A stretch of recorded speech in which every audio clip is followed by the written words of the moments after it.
You mentioned diversifying publishing a little bit more. And of course, our esteemed audience knows I ask every publishing professional who comes on the show about diversity in publishing.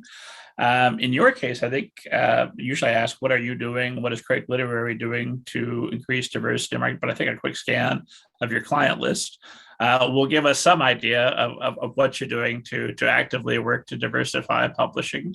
Because you work both internationally with foreign rights as well as with domestic publishers, not domestic to us here in the States. Hello, international listeners. I never forget you.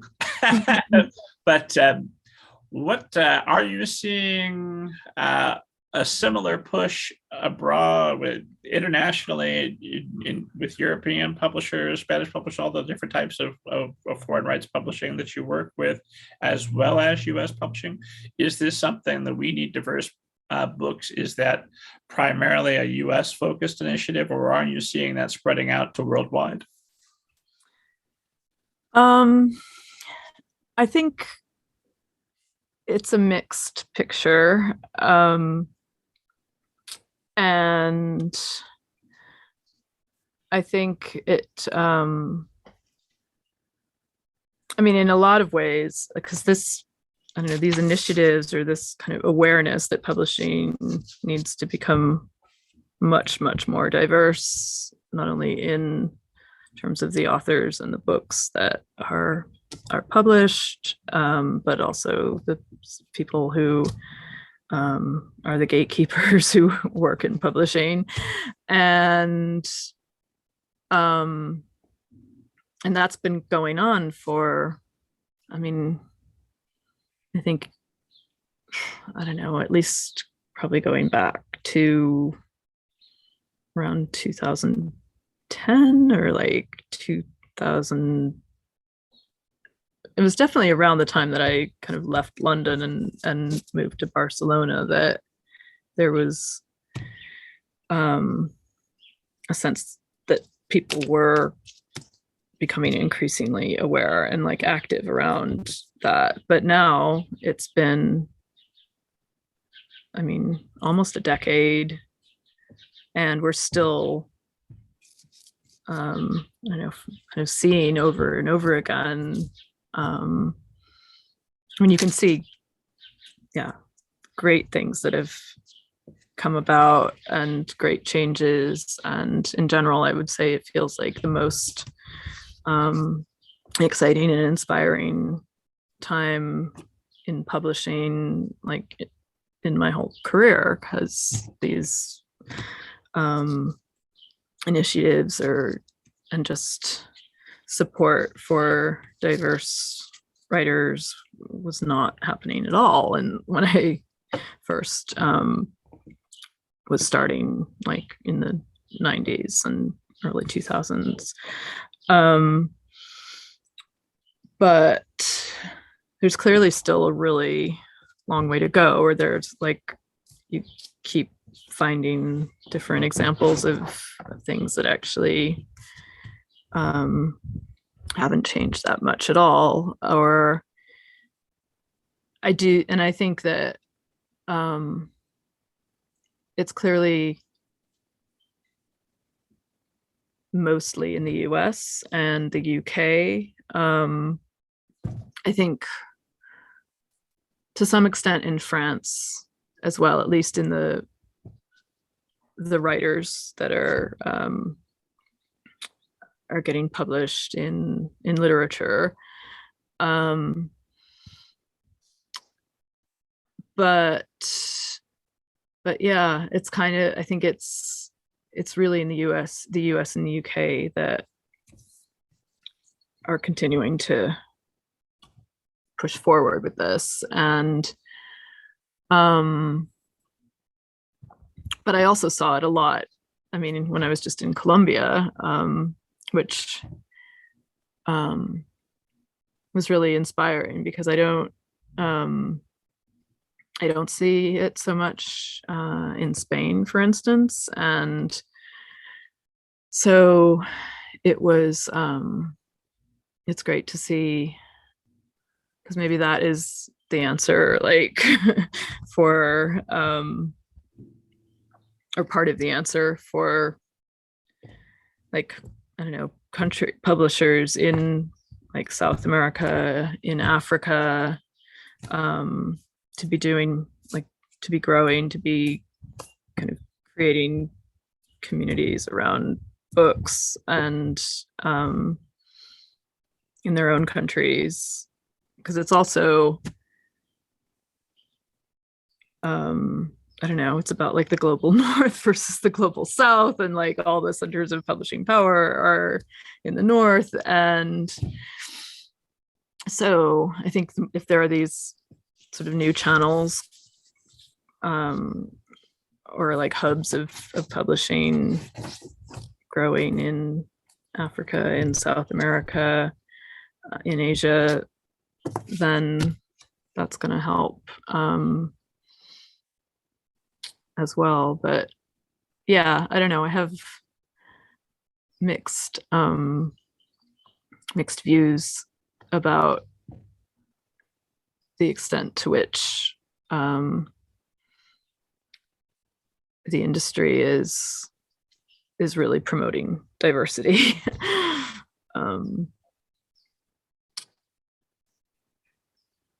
What can I ask you, like, what your perspective on that is? Well, I agree with you. I think it's better than it certainly has been, which is good. I think it could continue to improve. I continue to hear absolutely unacceptable stories, many of them off the record, from guests on the show or people I've met in real life. Really, in 2022, an editor said that, an agent said that, really. And as soon as I know who that person is, they're not coming on this show. Like, nope.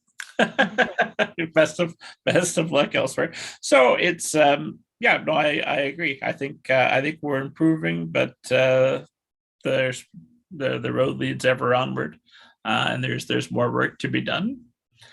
But the good news is there's folks out there like Jessica Craig who are actively working to continue that work. And I wanted to, I've been asking everyone about the state of publishing also, and since you're in a unique position to tell us about the state of international publishing, I know here in the US we're getting it seems like there's always some variation of a doomsday tale. More recently, we've had some high profile associate editors leaving publishing with complaints that the pay is too low, the workload is too great. It's not sustainable. How are editors supposed to make a living within publishing? Is that primarily a US problem, or are you seeing that internationally as well? I think that's it's definitely not just a US problem. I mean, just in this past week in the UK bookseller, there have been lead articles about it's the results of recent surveys about the issue of burnout in British publishing, and the issues of pay for like entry level and junior roles versus the executives at the top, and how that is so linked to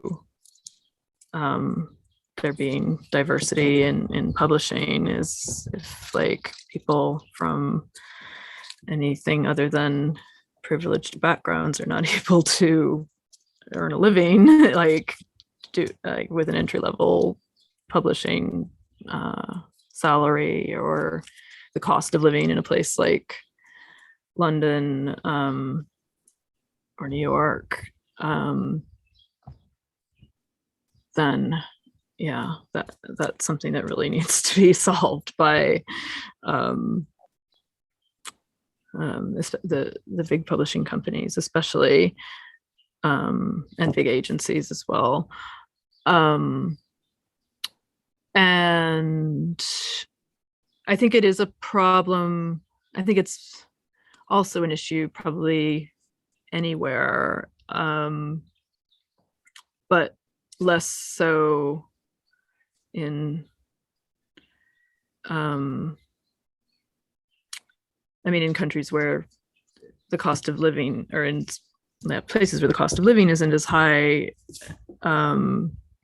or where there's more of like, I don't know, a social, like where there's good public health care, for example, or like where there's more of like a social safety net in most European countries, then I don't think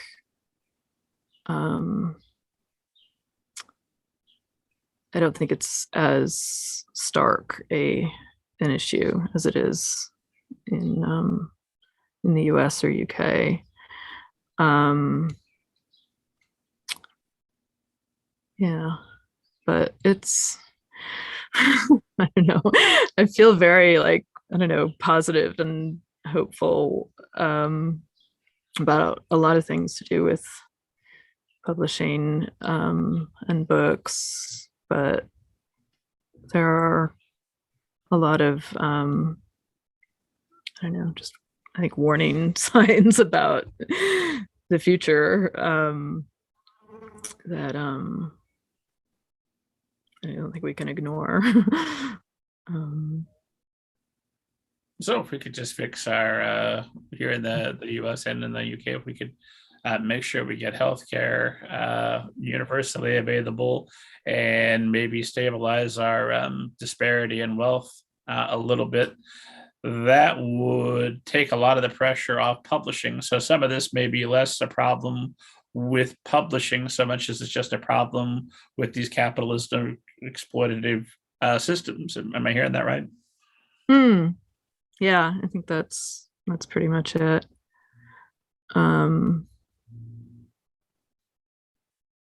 Okay, we know the solution. We'll just fix it, and then that'll be. Yeah, I mean, I do think in terms of publishing, there's still a real issue of, I guess, yeah, inequality, but also like elitism in a way. Like I think there's people are starting to address this or talk about it at least, but it's so hard to, I think, undo, especially if you are like living and working in like one of the centers of power, of wealth and power, like New York or London. Then you kind of you're kind of caught up in all of that as well. Or I think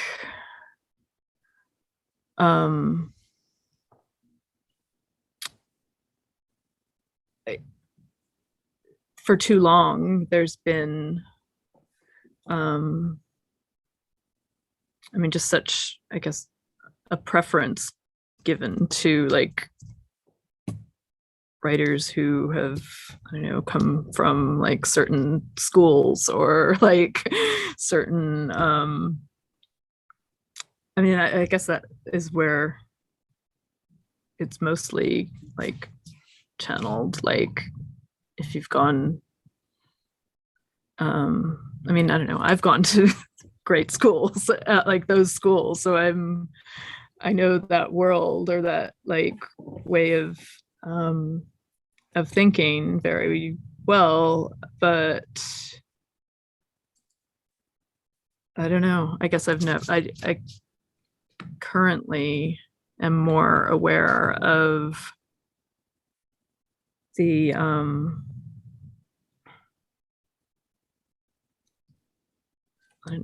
elitism that kind of goes into not just publishing, but like all kind of major, but especially in the arts, I think, and especially in like the book world, there